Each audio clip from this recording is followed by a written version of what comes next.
الرحمن الرحيم والذي جاء بالصدق وصدق به أولئك هم المتقون لهم ما يشاءون عند ربهم ذلك جزاء المحسنين صدق اللہ العظیم۔ تمام قسم کی تحمیدات، تمجیدات، تکبیرات اور تقدیسات اللہ رب ذوالجلال والاکرام کے لیے، بے شمار لا تعداد ان گنت بے حد و حساب درود و سلام سرور کائنات امام الانبیاء احمد مجتبیٰ حضرت محمد رسول اللہ صلی اللہ علیہ وسلم کی ذات مقدسہ مطہرہ پر بے شمار رحمت نازل ہوں اہل بیت پر، صحابہ کرام پر، تابعین نظام پر، اولیاء کرام پر اور ائمہ کرام پر۔ حمد و ثنا کے بعد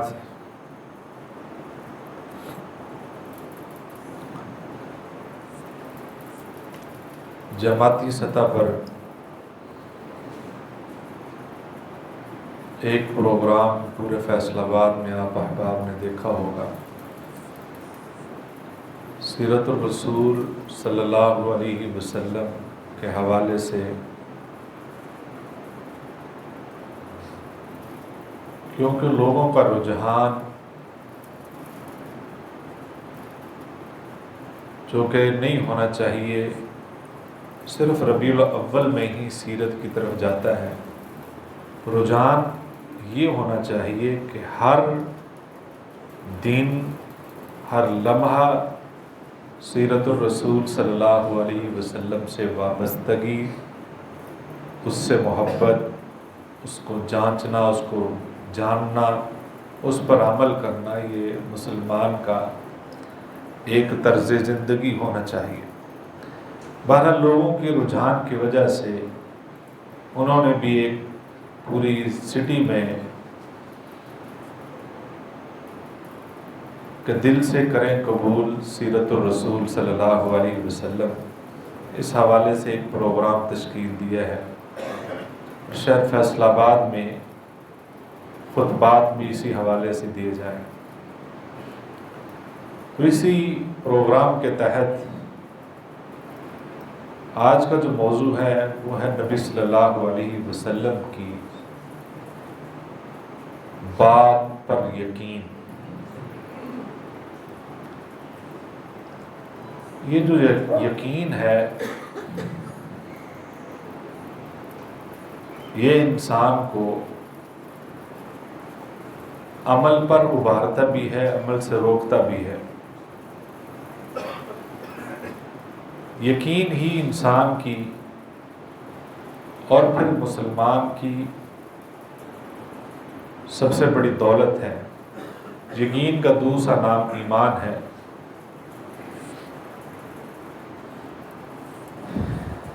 نبی صلی اللہ علیہ وسلم کی بات پر قولاً تو ہمارا یقین ہے، دعویٰ ہے، لیکن دعویٰ ہمیشہ دلیل سے ہی وہ ثابت کیا جاتا ہے، وہ عمل سے ثابت کیا جاتا ہے، کسی پروف سے ثابت کیا جاتا ہے۔ تو ہمارے دعوے موجود ہیں لیکن دلائل موجود نہیں ہیں، یعنی عمل اس کے پیچھے موجود نہیں ہے۔ جبکہ نبی رحمت صلی اللہ علیہ وسلم کی بات پر اپنے بھی اور اغیار بھی سب سے بڑھ کر یقین کرتے تھے۔ آپ کی محبت اپنے بچوں سے ہے، والدین سے ہے، بہن بھائیوں سے ہے، بیوی کی شوہر سے ہے، شوہر کی بیوی سے ہے۔ یہ محبت باہم اعتماد دلاتی ہے، یقین دلاتی ہے۔ لیکن ان رشتوں میں بعض ایسے اوقات ضرور آتے ہیں کہ ایک دوسرے پر ہمیں یقین نہیں ہوتا، اس کی تصدیق کرتے ہیں، بعض دفعہ والدین اپنی اولاد کی تصدیق کر لیتے ہیں، بعض دفعہ اولاد بھی اپنے والدین کی بات کی تصدیق کرتے ہیں، بعض دفعہ بھائیوں، بلکہ اکثر اب تو ہماری لڑائیاں ہی جو ہیں جائیداد میں ایک دوسرے پر اعتماد نہ ہونے کی وجہ سے ہے۔ لیکن نبی رحمت صلی اللہ علیہ وسلم سے محبت ہے، اور محبت کے بعد اگر کسی بات پر یقین نہیں تو ایمان خطرے میں ہے۔ نبی کی بات پر یقین لازمی ہے، اور اس یقین کے لیے صرف قول نہیں چاہیے، عمل بھی چاہیے۔ آپ دعویٰ کرتے ہیں کہ میری نبی سے محبت ہے، نبی کی بات پر یقین ہے، تو اس یقین کے لیے دلیل دینی پڑے گی، آپ کو ثابت کرنا پڑے گا کہ میری نبی صلی اللہ علیہ وسلم سے محبت ہے۔ اور دین پریکٹیکل ہی ہے، یعنی عمل کا نام ہے۔ ہمارا جس چیز پہ یقین ہو جائے کہ اس چیز میں فائدہ ہے، ہم ہر صورت اس سے فائدہ لینے کی کوشش کرتے ہیں۔ جس چیز سے ہمیں یقین ہو جائے کہ اس سے نقصان ہے، اس سے بچ جاتے ہیں۔ پتہ ہے کہ اس تار میں بجلی ہے، جس کو یقین ہے وہ اس کو ہاتھ نہیں لگائے گا۔ کوئی بچہ ہے چھوٹا، نہ سمجھ ہے، کوئی نادان ہے، کسی کی خدا نہ خواستہ ذہنی کیفیت خراب ہو چکی ہے، اس کو نہیں سمجھ، وہ اس کو ہاتھ لگائے گا۔ اور جس کو یقین کامل ہے وہ تار کو، ہاتھ بجلی والی کو نہیں لگاتا، کیونکہ اسے پتہ ہے اس میں موت ہے۔ اسی طریقے سے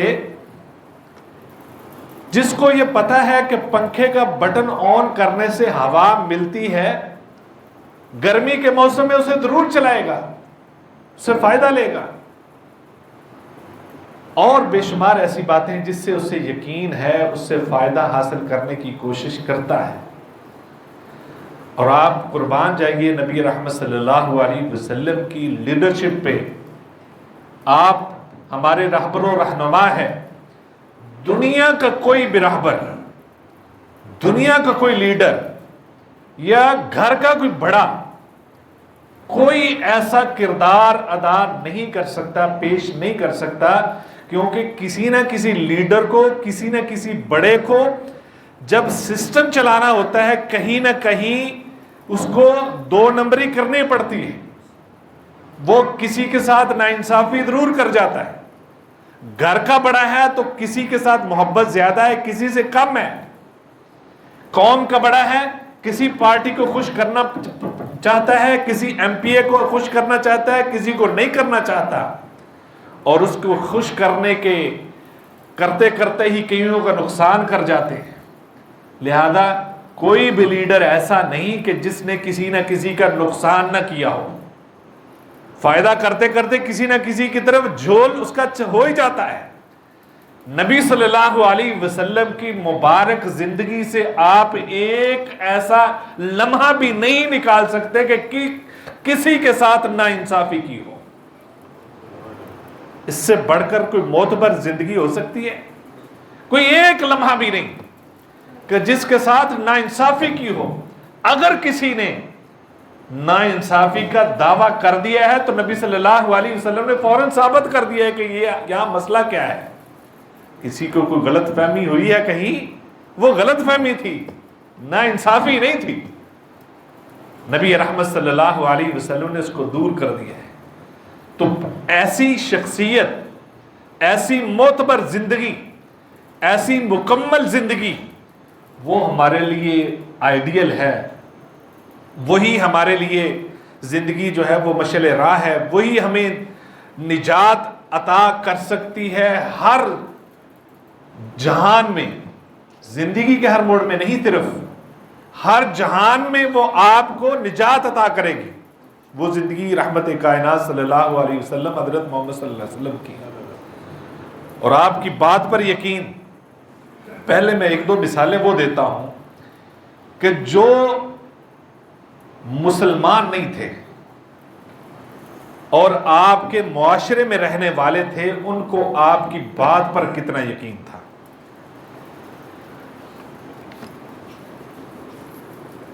ابی بن خلف اپنی نجی زندگی میں، نجی محفل میں گفتگو کرتے کرتے کہتا ہے نعوذ باللہ محمد صلی اللہ علیہ وسلم کو میں قتل کروں گا۔ یہ بات نبی صلی اللہ علیہ وسلم تک پہنچ گئی۔ نبی صلی اللہ علیہ وسلم نے فرمایا بل انا اقتل ابیہ، بلکہ میں قتل کروں گا اسے۔ یہ نبی صلی اللہ علیہ وسلم کے یہ الفاظ ابی بن خلف تک پہنچ گئے۔ اب اس کو ان الفاظ پہ اتنا یقین ہو گیا کہ کسی بھی وقت میری موت واقع ہو جائے، خوف زدہ رہنے لگا، اور اتنا خوف زدہ کہ احد کے موقع پر جب حالات خراب ہوئے، ایک موقع ایسا آیا کہ حملہ شدید ہوا، جب درہ سے صحابہ اکرام رضوان اللہ علیہم اجمعین آگے پیچھے ہوئے، تو نبی صلی اللہ علیہ وسلم کے ساتھ اس وقت چند صحابہ تھے، جس میں 7 انصاری 2 قریشی صحابی تھے، اور اس وقت سامنے ابی بن خلف پر نظر پڑی۔ نبی صلی اللہ علیہ وسلم نے دیکھا، صحابہ نے بھی دیکھ لیا، تو صحابہ فوراً حملہ کرنے کے لیے اس طرف لپکے۔ نبی صلی اللہ علیہ وسلم نے فرمایا رک جاؤ، چھوڑ دو اس کو۔ دور سے نبی صلی اللہ علیہ وسلم نے ایک چھوٹا نیزہ چلایا، وہ نیزہ اس کی گردن کے قریب سے گزر گیا، تھوڑا سا چھو کر گزر گیا، اس کو تھوڑا سا زخمی کر دیا۔ اس کے ساتھ اس کے فوجی ہیں، اس کے حواری ہیں، اس کے ساتھ لوگ ہیں، وہ اتنے سے زخم سے تڑپنے لگا، چلانے لگا، چیخنے لگا، بیل کی طرح آوازیں نکالنے لگا۔ لوگوں نے کہا جو قریب تھے، آپ اتنے بہادر ہیں، آپ تو جنگیں لڑنے والے ہیں، جنگجو ہیں، سردار ہیں، یہ ایک چھوٹے سے معمولی سے زخم کی وجہ سے اتنا چلا کیوں رہے ہیں؟ اس نے کہا جب سے نبی صلی اللہ علیہ وسلم نے وہ لفظ کہے ہیں کہ میں اس کو قتل کروں گا، مجھے یقین ہے کہ انہی کے ہاتھوں سے قتل ہوگا، یہ زخم معمولی نہیں ہے، یہ تو زخم لگ گیا ہے نا، اگر نبی صلی اللہ علیہ وسلم میرے اوپر صرف تھوک ہی پھینک دیں تو میری موت واقع ہو جائے گی۔ اتنا یقین ہو گیا تھا۔ اور آپ کو پتا ہے کہ موت کا خوف جو ہے، یہ ہارمون خوف کے جو ہے نا، یہ ایسے پیدا ہوتے ہیں۔ وہ ایک مشہور مثال ہے امریکی جیل کے اندر، جس کو سزائے موت ہوئی تھی، انجیکشن زہر کا لگاتے تھے، تو ایک قیدی کو جس کو وقت طے ہے کہ اتنے بجے سزا ہو جائے گی، اس کو زہر کا ٹیکا نہیں لگا، سوئی اکیلی لگی، اس کی موت واقع ہو گئی۔ ڈاکٹروں نے تحقیق کی، انہوں نے کہا اس کے اندر خوف اتنا تھا، جب سوئی لگی اس نے کہا زہر کا ٹیکا لگ گیا ہے، اس لیے اس کی موت واقع ہو گئی۔ یقین اتنا کہ اس کسی چیز پر آپ یقین کر لیتے ہیں تو وہی حالات بننے شروع ہو جاتے ہیں۔ آپ کو اس طرح کا، جس طرح کا آپ کے ذہن سوچتا ہے اسی طریقے سے ہوتا ہے۔ مثال کے طور پر آپ نے گھر بنانا ہے، آپ راستے سے گزریں گے تو آپ کو صرف بلڈنگیں ہی نظر آئیں گی، دیکھیں گے ڈیزائن، دیکھیں گے کون سے گھر کا ڈیزائن اچھا ہے، آپ کو اور کوئی چیز نظر نہیں آئے گی۔ آپ نے موٹر سائیکل خریدنی ہے، ہر ایک موٹر سائیکل پر آپ کی نظر جائے گی۔ آپ نے سائیکل خریدنی ہے، ہر سائیکل پر آپ کی نظر جائے گی۔ گاڑی خریدنی ہے، آپ ہر گاڑی کے ماڈل کو دیکھیں گے۔ یعنی جس چیز کی طرف انسان کا رجحان ہوتا ہے وہی سوچتا ہے۔ پھر بے نہیں، ہمارا یقین جتنا نبی صلی اللہ علیہ وسلم پر ہونا چاہیے تھا وہ نہیں ہے، ان کی باتوں پر ہونا چاہیے تھا۔ ہمارا یقین توہم پرستی پہ بہت ہے، چھوٹی چھوٹی باتوں پر بہت ہے۔ مثال کے طور پر اب ہر دوسرا بندہ یا تیسرا بندہ، اور مجھے اب یہ صورتحال لگتی ہے کہ ہر بندہ یہ سمجھتا ہے کہ اس پر کسی نے کچھ کر دیا ہے، اس پر کسی نے کچھ کر دیا ہے۔ کہ میرے پاس بہت سارے احباب آتے رہتے ہیں، کچھ ہو گیا ہے، یہ میرے رشتہ دار نے کر دیا، دوست و احباب نے کر دیا، کسی نے رقابت کی وجہ سے مجھ پر کسی نے کچھ کر دیا ہے۔ اب کوئی زندگی میں یہ لفظ بول دینا، اس کے دماغ میں وہ بات بیٹھ جاتی ہے، کہ مجھ پر واقعی کچھ ہوا ہے، وہ اس کے مطابق سوچنا شروع کر دیتا ہے، اور پھر وہ سمجھتا ہے کہ یہ جو میرے اندر علامات ہیں یہ جادو کی ہیں، یہ اسیب کی ہیں، یہ فلاں فلاں مسئلہ ہے اس وجہ سے ہے، کیونکہ اب وہ سوچتا ہی ایسا ہے، یقین ہی اس کا ایسا بن چکا ہے۔ اب مزے کی میں آپ کو بات بتاؤں کہ جتنے مریض کچھ ہوئے کہ ہے نا، یعنی جس کو پوچھیں وہ اس کو کہتا ہے کچھ ہو گیا ہے، جتنے مریض کچھ ہوئے کہ ہے نا، میری اتنی زندگی ہے، جتنی تجربات ہیں، لوگ جتنے پوچھتے ہیں، بھئی مجھے آج تک وہ بندہ نہیں ملا جو کچھ کرتا ہے، جو کرتا ہے نا وہ مجھے نہیں ملا، شاید آپ کو ملا ہو۔ یہ گھر کی خواتین، یہ جن کو بازار تک جانے کا پتہ نہیں ہے، یا جن کو صحیح طریقے سے خرید و فروخت کا پتہ نہیں، جن کو دین کا بھی پتہ نہیں ہے، وہ لوگ کہاں سے ڈھونڈ لیتی ہیں، یا وہ افراد ان لوگوں کو کہاں سے ڈھونڈ لیتی ہیں جو کچھ کرتے ہیں، جو جادو کرتے ہیں۔ بھائی جادو کرنا یہ معمولی کام نہیں ہے۔ آپ کو تو اچھا ڈاکٹر نہیں ملتا کہیں سے، اچھا حکیم نہیں کہیں سے ملتا، پڑھا لکھا کوئی اچھا انجینئر نہیں ملتا آپ کو۔ ہماری یعنی ہر شعبے کے اندر ایبلٹی والا، کوئی صلاحیت والا کوئی بندہ ملتا نہیں ہے آپ کو۔ یہ جادوگر کہاں سے مل جاتے ہیں؟ اس کے لیے اچھا بلا ایکسپرٹ ہونا چاہیے، یہ معمولی کام نہیں ہے کسی کو کچھ کرنا۔ وہ بندے کہاں سے ملتے ہیں؟ اصل میں ملتے کہیں نہیں ہیں، وہ راستے میں چلتے پھرتے گھر میں کوئی آیا، کوئی خاتون، ہاں تیرتے تو کچھ ہویا، اصل میں یہ وہ ہے، اور وہ ہمارا یقین پختہ ہو جاتا ہے، اور وہ ہم سوچنے لگتے ہیں کچھ ہو گیا ہے۔ یعنی ہمارا ان باتوں پر زیادہ یقین ہے، دین کی باتوں پر یقین نہیں ہے۔ اور بھائیو بات یہ ذہن میں بٹھا لیں کہ جو کچھ کرنے والا ہے نا، یہ معمولی نہیں، اس کے لیے بھی اچھی بلی صلاحیت چاہیے جو کرنے والا ہوتا ہے، اور وہ بہت کم ہیں، اور اگر ہیں بھی تو وہ غیر مسلم ہیں، مسلمان نہیں ہیں۔ اور ان کے پاس کتنے لوگ جاتے ہیں؟ وہ جو ہوں گے بہت کم ہوں گے، لیکن جتنے مریض ہیں اتنے نہیں ہیں، جتنے اس چیز کے مریض ہیں اتنا کوئی نہیں ہے۔ اصل میں یہ شکوک، یہ شک جو دماغ میں بٹھا دی جاتی ہے، اس وجہ سے ہمارا دماغ اس طرف چل پڑتا ہے، پھر ہم یہی سوچتے ہیں۔ یقین کامل کے ساتھ نبی صلی اللہ علیہ وسلم کی زندگی کو اپنا لیجئے، نبی صلی اللہ علیہ وسلم کے بتائے ہوئے وظائف کو اپنا لیجئے، کوئی آپ پر حملہ نہیں کر سکتا۔ بس اتنی بات ہے۔ بات یہ تھی کہ یقین کتنا ہے، دوسروں کو نبی صلی اللہ علیہ وسلم کی بات پر یقین ہے۔ مدینہ کے یہودی نبی سے دیکھیں، بات پر غور کریں، مدینہ کے یہودی نبی صلی اللہ علیہ وسلم کی مجلس میں آ کر چھینک لیتے تھے، اور چھینک کر الحمدللہ جان بوجھ کر کہتے تھے، اس لیے کہ جواباً پیغمبر کی طرف سے یہ جواب آئے گا، یرحمک اللہ، آپ پر اللہ کی رحمت ہو۔ پیغمبر کی رحمت والی دعا لینے کے لیے یہودی بھی آپ کی مجلس میں آتے تھے، کہ ان کی زبان مبارک سے یرحمک اللہ کا لفظ نکلے گا، مجھے دعا ملے گی، مجھ پر رحمت نازل ہوگی۔ اتنا یقین یہودیوں کو بھی تھا، اس لیے وہ مجلس میں آتے تھے۔ ہماری مجلس میں چھین کسی کو آئے، پہلی بات تو ایسا ماحول ہی نہیں ہے۔ سب سے بڑی جملہ کہ شکر الحمدللہ۔ بھئی الحمدللہ اکیلا کہنا مسنون ہے، شکر کہنے کی ضرورت کہاں ہے؟ یا اکثر لوگ کہتے ہیں شکر ہے جی، ٹھیک ہے پنجابی میں یا اردو میں آپ نے کہہ دیا، لیکن مسنون الفاظ ادا کرنے چاہیے۔ چھینک آئی ہے الحمدللہ کہیں، جو پاس بیٹھا وہ کہے گا یرحمک اللہ، اللہ آپ پر رحمت کرے۔ کتنی پیاری دعا ہے۔ یعنی چھوٹی چھوٹی کسی کو کوئی تبدیلی آتی ہے جسم کے اندر، شریعت تو یہ بھی سکھاتی ہے اس موقع پر بھی دعا کرو۔ دوسرے کو وہ آگے سے جواب کرتی ہے یہدیکم اللہ یصلح بالکم۔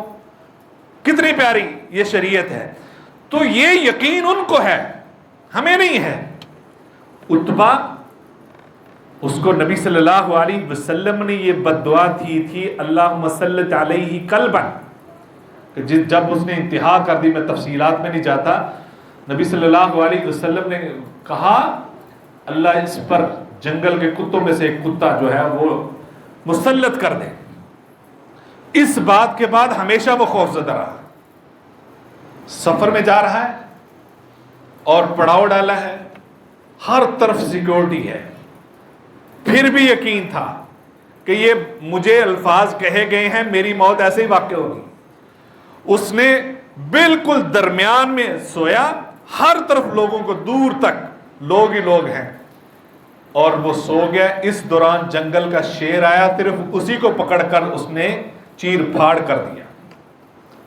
نبی صلی اللہ علیہ وسلم کے الفاظ، اس کو یقین تھا کہ ایسا ہو جانا ہے، اور ہوا ایسا۔ کوئی ایسی بات جو نبی صلی اللہ علیہ وسلم نے بطور پیش گوئی کے ارشاد فرمائی ہو اور پوری نہ ہوئی ہو، ایک بھی ثابت نہیں ہو سکتی، ساری پوری ہوئی ہیں۔ اور نبی صلی اللہ علیہ وسلم کی پیش گوئیاں پوری ہو گئی ہیں، تو اسی طریقے سے پیغمبر کی دین کے بارے میں، زندگی کے بارے میں بھی ہر بات اتنی ہی اہم ہے جتنی آپ کو بتائی گئی ہے، اور اس پر عمل کرنے سے ہمیں فائدہ ہوتا ہے۔ ہمیں ٹی وی پہ بتا دیا جائے، خبروں میں سنا دیا جائے کہ پرسوں تیز بارش ہوگی، پرسوں سیلاب آئے گا، کل بارش ہوگی، زلزلہ آنے کے خدشات ہیں، حالانکہ کوئی ایسے ہی نہیں ہے، لیکن آپ کو پتا ہے کہ ایک مرتبہ ہمارے فیصل آباد، پورے پاکستان میں ایسے افواہ اڑ گئی رات کے 2 بجے کہ زلزلہ آئے گا، سارا پاکستان باہر تھا۔ کیوں؟ کہ یہ یقین، یعنی افواہوں پہ یقین ہے۔ لیکن قرآن نے کہا اذا زلزلت الارض زلزالہا واخرجت الارض اثقالہا، ایک وہ زلزلہ آنے والا ہے، زمین اپنے اندر ہر چیز نکال کے باہر پھینک دے گی۔ اس پر یقین نہیں ہے، نبی صلی اللہ علیہ وسلم کی باتوں پر یقین نہیں ہے۔ اصل وہ یقین جس طرح صحابہ کو تھا ویسے ہونا چاہیے۔ نبی صلی اللہ علیہ وسلم نے جنگ احد میں ارشاد فرمایا کہ جو شخص اس وقت لڑتے لڑتے شہید ہو جائے گا وہ سیدھا جنت میں جائے گا۔ ایک صحابی کھجوریں کھا رہے تھے، کھجوریں کھاتے کھاتے یہ آواز کان میں پڑی، انہوں نے وہیں کھجوریں پھینک دی، تلوار پکڑی، لڑتے لڑتے شہید ہوئے۔ پھینکی کیوں؟ کہ یہ یہاں جو کھجوریں کھا رہا ہوں یہ جنت میں جا کر کھاؤں گا۔ کہ پیغمبر کی بات پر یقین اتنا ہے۔ اور اسی موقع پر نبی صلی اللہ علیہ وسلم نے فرمایا، کوئی جب گڑبڑ ہوئی، میدان جنگ کا ماحول بدل گیا، نبی صلی اللہ علیہ وسلم نے فرمایا کون میرے لیے پہرا دے گا؟ یکے بعد دیگرے 7 صحابی شہید ہوتے گئے اور آتے گئے۔ نبی صلی اللہ علیہ وسلم پر فدا ہونے کے لیے صحابہ اکرام رضوان اللہ علیہم اجمعین قولاً تیار نہیں تھے، قولاً تیار نہیں تھے، عملاً ثابت کیا ہے، دلیل دی ہے محبت کی، اور انہوں نے ثابت کیا کہ ہم سچی محبت کرنے والے تھے۔ بھائیو، ہم سے تو کبھی اسلام نے اتنی بڑی قربانی مانگی نہیں ابھی تک، کوئی مانگی قربانی؟ ہمیں سیدھا سیدھا دین ہے ہمارے پاس، وطن عزیز میں بیٹھے ہوئے ہیں، ابھی کوئی ہجرت میں نہیں پڑی۔ یہ بزرگ کچھ موجود ہیں جنہوں نے ہجرت کی ہوگی، باقی تو ہم اپنے ملک میں بیٹھے ہیں، صرف اسلام پر عمل کرنا ہے وہ بھی ہمارے لیے مشکل ہے، اس پر بھی عمل نہیں کر سکتے ہیں۔ اور وہ حضرت ابوبکر صدیق رضی اللہ تعالیٰ عنہ کے پاس جاتے ہیں کچھ لوگ اکٹھے ہو کر کہ بھائی آپ ہمیں بتائیں، کوئی بندہ ایک رات کے اندر فلسطین جا سکتا ہے، بیت المقدس میں جا سکتا ہے، بیت المقدس سے آسمانوں پر جا سکتا ہے؟ انہوں نے کہا کس نے ہے؟ کہا جی آپ کے دوست حضرت محمد صلی اللہ علیہ وسلم یہ بتا رہے ہیں کہ ایک رات کے تھوڑے حصے میں مسجد اقصی گیا، آسمانوں پہ گیا، 7 آسمانوں پہ پہنچا، اور اللہ رب العزت سے ملاقات کر کے میں راتوں رات واپس آ گیا۔ حضرت ابوبکر صدیق فرماتے اگر میرے دوست یعنی میرے پیغمبر نے فرمایا تو سچ فرمایا ہے، میں اس کی تصدیق کرتا ہوں۔ نبی صلی اللہ علیہ وسلم نے حضرت ابوبکر کی یہ بات سن کر ان کو صدیق کے لقب سے نواز دیا کہ یہ اصل تصدیق کرنے والے ہیں۔ اتنا یقین کہ اگر انہوں نے کہا ہے جو کہتے ہیں ٹھیک ہے۔ صحابی نے نبی صلی اللہ علیہ وسلم ایک عرابی سے گھوڑے کے بارے میں یا کسی جانور کے بارے میں سودا طے کرتے ہیں، اسے کہا جی آئے میں آپ کو پیسے دیتا ہوں۔ اب معاملہ طے پہ آگے جا رہے ہیں، وہ آگے ہے۔ اس نے کہا جی اگر آپ نے پیسے نہیں دینے ہیں، میں رولا ڈال دیا، پیسے نہیں دینے تو میں کسی اور کو دینے لگا، مجھے زیادہ قیمت مل رہی ہے۔ نبی صلی اللہ علیہ وسلم نے فرمایا بھئی آپ سے بات طے ہوئی ہے کہ یہ ہمارے اندر اتنے پیسوں کے عوض یہ ہم نے چیز خریدی ہے، آپ کو دیں گے جو وعدہ کیا ہے. جس طرح شور شرابے کی عادت اس نے کی، اس نے کہا کہ گواہی پیش کریں. قریب سے حضرت خزیمہ رضی اللہ تعالی عنہ گزر رہے تھے، انہوں نے کہا میں گواہی دیتا ہوں نبی صلی اللہ علیہ وسلم نے یہ چیز خریدی ہے آپ سے، میں گواہی دیتا ہوں. انہوں نے گواہی دے دی، وہ معاملہ ختم ہو گیا. نبی صلی اللہ علیہ وسلم نے پوچھا خزیمہ جب ہمارے معاملات طے پائے تھے تو تو پاس ہی نہیں تھا، تو تو قریب نہیں تھا، تم نے گواہی کیوں دی؟ کہا اللہ کے رسول صلی اللہ علیہ وسلم ہر وقت تو آپ ہمیں بتاتے ہیں جنت ہے، جہنم ہے، آسمان ہے، عرش ہے اور قیامت قائم ہوگی. ہم نے آپ کی ہر بات پہ تصدیق کی، کیا دنیا کے معاملات میں آپ جھوٹ بولیں گے؟ اس لیے میں نے آنکھیں بند کر کے کہا ہم آپ کی ہر بات کی تصدیق کرتے ہیں، آپ جو کہتے ہیں سچ کہتے ہیں. نبی صلی اللہ علیہ وسلم اتنے خوش ہوئے، فرمایا خزیمہ آج کے بعد آج کے لیے آپ کے لیے یہ اعزاز ہے کہ دوسرے لوگوں کی ایک گواہی جہاں پہ قبول ہوگی آپ کی ڈبل گواہی ہوگی. اور آپ کی گواہی کی وجہ سے قرآن مجید مکمل ہوا تھا.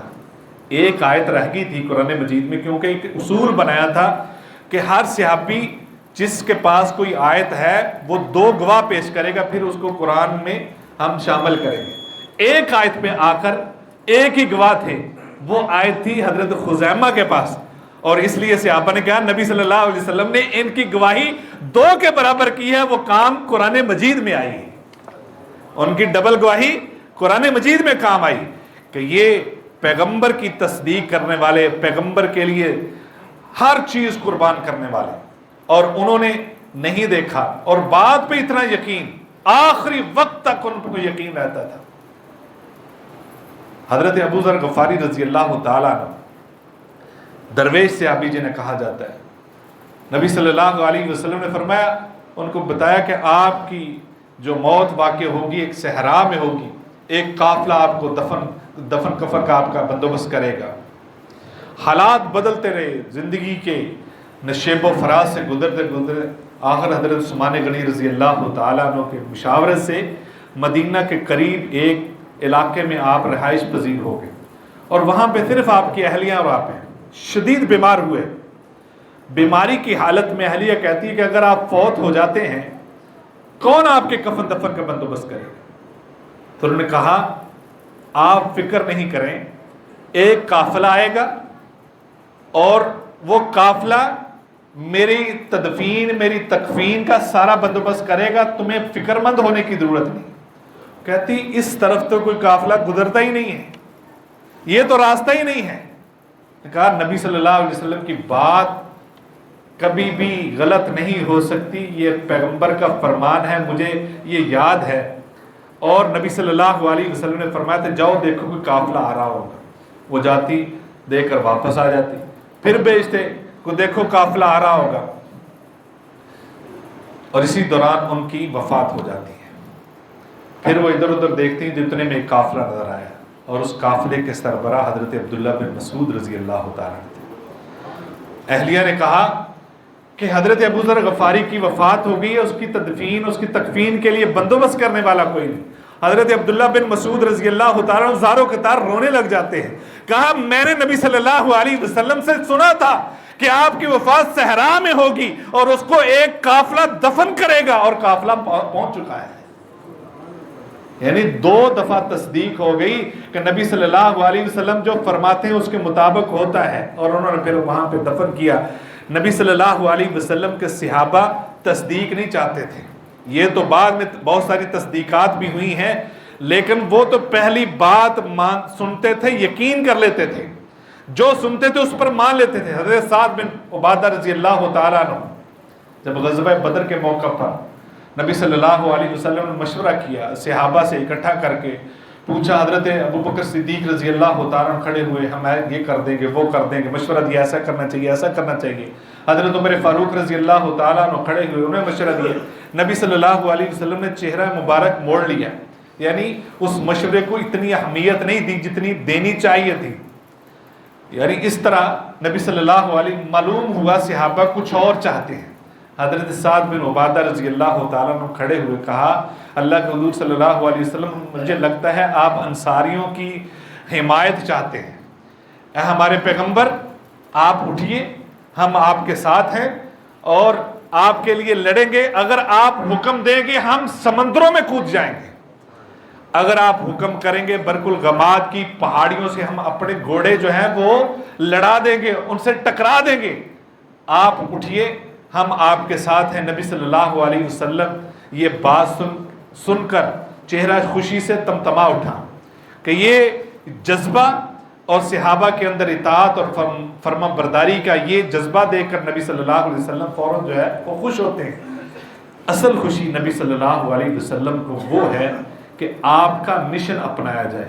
آپ بازاروں میں چلے جائیں، ابھی میں راستے میں دیکھ رہا تھا ہر پوسٹر پہ جشن عید میلاد النبی، جشن جشن۔ بھائی مجھے پہلے تو لفظوں سے اختلاف ہے کہ جشن لفظ ہم عام پارٹیوں کے لیے یوز کرتے ہیں، عام جو ہے ہنگامے کے لیے، ہلے گلے کے لیے یوز کرتے ہیں۔ نبی صلی اللہ علیہ وسلم پوری آپ کی زندگی دیکھ لیجئے، کبھی کوئی اس طرح عربی ترجمے ڈھونڈ دیں، جشن کا کوئی عربی ترجمہ ڈھونڈ دیں، کوئی لفظ ہو جس میں پوری زندگی نبی صلی اللہ علیہ وسلم نے ایسا کوئی کام کیا ہو، کوئی ایسی خوشی منانے کے طریقے نبی صلی اللہ علیہ وسلم نے ہمیں بتائے ہیں، کوئی اس طریقے کا کوئی ایک لفظ ہو، لیکن نبی صلی اللہ علیہ وسلم صرف مشن لے کر آئے تھے، مشن، اور ہم صرف جشن پہ لگے ہوئے ہیں۔ مشن اپنانے کی ضرورت ہے اور جو ہماری زندگی میں نظر نہیں آتا، یعنی نبی کی بات پر یقین نہیں، یعنی بے شمار اس کی میں مثالیں پہلے بھی پیش کرتا رہتا ہوں کہ ہمیں ہر سائنس کے تجزیے پر، ڈاکٹر کے مشورے پر، کسی ایرے گیرے کے تھوڑی سی بات کرنے پر ہم فوراً جو ہے عمل کر لیتے ہیں۔ نبی صلی اللہ علیہ وسلم کی زندگی گزارنے کے وہ اصول جس کے اندر بے شمار حکمت پنہا ہیں، ان کو ماننے کے لیے ہم تیار نہیں ہوتے ہیں۔ بین العبد و بین الکفر ترک الصلاۃ، کتنا پیارا یہ جملہ ہے کہ علامت اگر کوئی ہے مسلمان اور کافر کے درمیان وہ نماز ہے۔ آپ بتائیں کتنے ہیں؟ نبی صلی اللہ علیہ وسلم نے فرمایا اللہم بارک لامتی فی بکورہا، اللہ میری امت کے لیے صبح کے وقت میں برکت عطا فرما۔ حضرت سہر بن وداع رضی اللہ تعالیٰ عنہ صحابی ہیں، فرماتے ہیں میں کاروبار کرتا تھا اور کاروبار میرا چلتا نہیں تھا، جس دن نبی صلی اللہ علیہ وسلم کی یہ حدیث اور دعا سنی، میں نے اپنے قافلے صبح کے وقت روانہ کرنے شروع کر دیے، چند دن گزرے تھے اللہ نے میرے مال میں فراوانی عطا فرما دی۔ چند دنوں کے بعد آپ تحقیق کر لیں، اس وقت جتنے اسلامی ملک ہیں ان کا ٹائم ٹیبل سونے کا وہ صبح 2 بجے کا ہے، 3 بجے کا ہے۔ جتنے غیر مسلم ہیں، وہ جاپان ہو، وہ UK ہو، وہ آسٹریلیا ہو، وہ کوریا ہو، وہ چائنا ہو، جتنے بڑے بڑے ملک ہیں ترقی یافتہ ہیں، وہ 8 بجے کے بعد بالکل بند ہو جاتے ہیں۔ صرف اسلامی ملک ہیں جو راتوں کو جاگتے ہیں، کاروبار رات کو کرتے ہیں، صبح کے وقت سارے 10-11 بجے تک پورے یہ ملک بند ہوتے ہیں۔ وہ سعودی عرب دیکھ لیں، وہ ان کی جتنی ریاستیں وہ دیکھ لیں، وہ پاکستان دیکھ لیں، پاکستان کے علاوہ جتنے اسلامی ممالک ہیں اس میں دیکھ لیں کہ ہمارا اتنا تو یقین ہے نبی صلی اللہ علیہ وسلم کی باتوں پر، جبکہ دعا ہے اللہم بارک لامتی فی بکورہا۔ برکتیں کیوں نہیں ہیں؟ کاروبار بہت سارے ہیں، یعنی کروڑوں کے کاروبار ہیں، چل بھی رہے ہیں، لیکن اس کے باوجود رونا دھونا ختم نہیں ہوتا، اس لیے اصل میں برکت نہیں ہے۔ برکت بہت بڑی نعمت ہے، بعض دفعہ وہ برکت چند روپے میں مل جاتی، بعض دفعہ وہ اربوں میں نہیں ملتی، اور ہماری صورتحال یہی ہے، اربوں کروڑوں ہیں لیکن رونا ختم نہیں ہوتا، اس لیے برکت نہیں ہے اس میں۔ نبی کی بات کو سینے سے لگا لیجئے، نبی کی بات کو سمجھ لیجئے، اس پر یقین کر لیجئے، یقین کرنے کے بعد عمل کر لیجئے، زندگی نہ بدلے، بلکہ زندگی نہیں، میں کہتا ہوں ہر جہان میں اللہ کی طرف سے استقبال ہوگا، یہاں بھی آپ کا استقبال، آخرت میں بھی آپ کا استقبال۔ اور قیامت کے دن نبی صلی اللہ علیہ وسلم حوض کوثر پہ آپ کا استقبال کریں گے، اگر آپ کی بات پر یقین کرتے ہوئے ہم عملاً زندگی میں آ جائیں۔ وآخر دعوانا الحمدللہ۔